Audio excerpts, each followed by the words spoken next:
নমস্কার বন্ধুরা, সুস্মিতার রান্নাঘর স্লাইস অফ লাইফে আরও একবার আপনাদের সকলকে স্বাগত জানাই। আজ পেঁয়াজ রসুন ছাড়া সম্পূর্ণ নিরামিষ একটা স্বাস্থ্যকর এবং খুবই সুস্বাদু বিভিন্ন সবজি দিয়ে বানানো তরকারি রেসিপি এনেছি। ঠাকুরকে ভোগ হিসেবে নিবেদন করতে পারেন অথবা যে কোনো নিরামিষ দিনেও বানিয়ে নিতে পারেন। তো আশা করছি আমার আজকের এই সহজ সুস্বাদু রান্নার রেসিপি আপনাদের ভালো লাগবে। চলুন তাহলে রেসিপিটা দেখে নিই। ভালো লাগলে পরে ভিডিওটাতে অবশ্যই লাইক করবেন এবং চ্যানেলটাকে সাবস্ক্রাইব করতে ভুলবেন না। এই তরকারি বানাবার জন্য আমি এখানে কিছু সবজি কেটে নিয়েছি, যার মধ্যে রয়েছে আলু, কাঁচা পেঁপে, এঁচোড়, ঝিঙে, বেগুন, কুমড়ো, থোড়, সুরেশ্বরের ডাঁটা আর নিয়েছি একটা টমেটো। প্রথমেই একটা কড়াই গরম হতে বসিয়েছি। এর মধ্যে দিয়ে দিলাম 2 টিস্পুন সর্ষের তেল। যেহেতু গরমকাল সেজন্য একদম অল্প তেলেই রান্নাটা আমি করব। তেল গরম হলে এর মধ্যে দিয়ে দিলাম 2টো শুকনো লঙ্কা, 3টে তেজপাতা।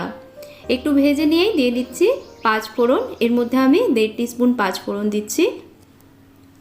কয়েক সেকেন্ড ভেজে নেব। মশলা ভাজার সুন্দর গন্ধ বেরিয়েছে। এবার এর মধ্যে দিয়ে দিচ্ছি গ্রেট করে নেওয়া আদা। 1 টেবিল স্পুন গ্রেট করে নেওয়া আদা এর মধ্যে দিয়েছি। আপনারা চাইলে আদা বাটাও ব্যবহার করতে পারেন। আর টমেটো ছোট করে কেটে নিয়েছি, সেটা ওর মধ্যে দিয়ে দিয়েছি। অল্প নুন দিয়ে এখন এই মশলাটাকে খুব ভালোভাবে কষিয়ে নেব। টমেটো দেখুন নরম হয়ে গেছে, মশলাটা সুন্দরভাবে ভেজে নিয়েছি। এবার এই ভাজা মশলাটা আমি কড়াই থেকে তুলে নিচ্ছি অন্য একটা পাত্রে। এই মশলাটা আমরা পরে রান্নায় ব্যবহার করব। কড়াইতে দিয়ে দিচ্ছি কেটে নেওয়া সমস্ত সবজিগুলো। সবজির পরিমাণ আমি আর আলাদাভাবে বলছি না, সবজি আপনারা নিজেদের মতন করে কেটে নেবেন।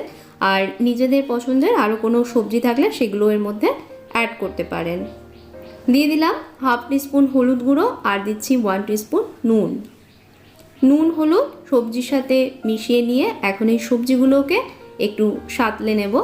যতক্ষণ সবজির কাঁচা ভাব না গিয়ে সবজি একটু নরম হয়ে না আসছে ততক্ষণ সাঁতলে নিতে হবে। 8-10টা চেরা কাঁচা লঙ্কা এর মধ্যে দিয়ে এখন কড়াইতে ঢাকনা দিয়ে আমি সবজিগুলোকে একটু সাঁতলে নিচ্ছি। 2 মিনিট পর পর হাতা দিয়ে সব একটু মিশিয়ে দিতে হবে। আর এভাবে করে রান্না করতে করতেই দেখবেন এক সময় সবজির কাঁচা ভাব চলে গিয়ে সবজিগুলো সুন্দরভাবে মজে আসবে। এভাবে ঢাকা চাপা দিয়ে বেশি আঁচে সবজিগুলোকে আমি প্রায় 5 থেকে 7 মিনিট সময় ধরে সাঁতলে নিয়েছি। দেখুন সবজির কাঁচা ভাব চলে গেছে আর সবজিগুলো সুন্দরভাবে মজে এসেছে। এখন এর মধ্যে দিয়ে দেব পরিমাণ মতন জল। এতটা পরিমাণ জল দিতে হবে যাতে সবজিগুলো ভালোভাবে সেদ্ধ হয়ে যায়। আমি বড় কাপে মেপে এর মধ্যে 1/2 কাপ পরিমাণ জল দিলাম। আরও একটু নুন দিয়ে দেব।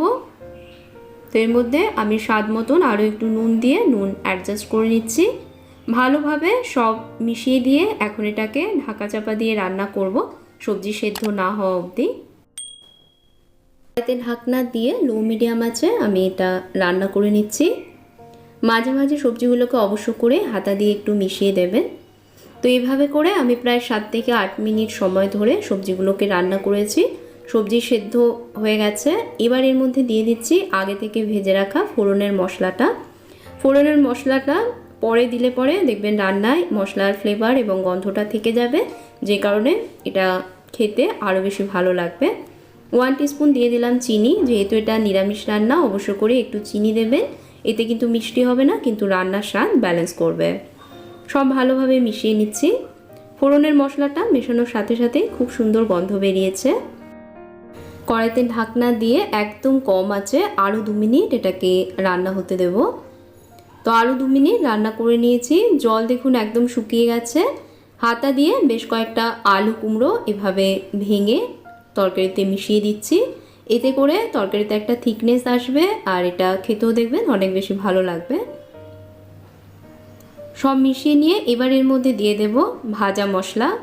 এই ভাজা মশলার মধ্যে ধনে জিরে সমস্ত গুঁড়ো আছে। এর একটা রেসিপি কিন্তু অলরেডি আমার চ্যানেলে দেওয়া আছে, লিঙ্ক আমি ভিডিও ডেসক্রিপশানে দিয়ে দেবো, আপনারা অবশ্যই দেখে নেবেন। এর মধ্যে আমি প্রায় 2 টেবিল স্পুন মতন ভাজা মশলা দিয়েছি।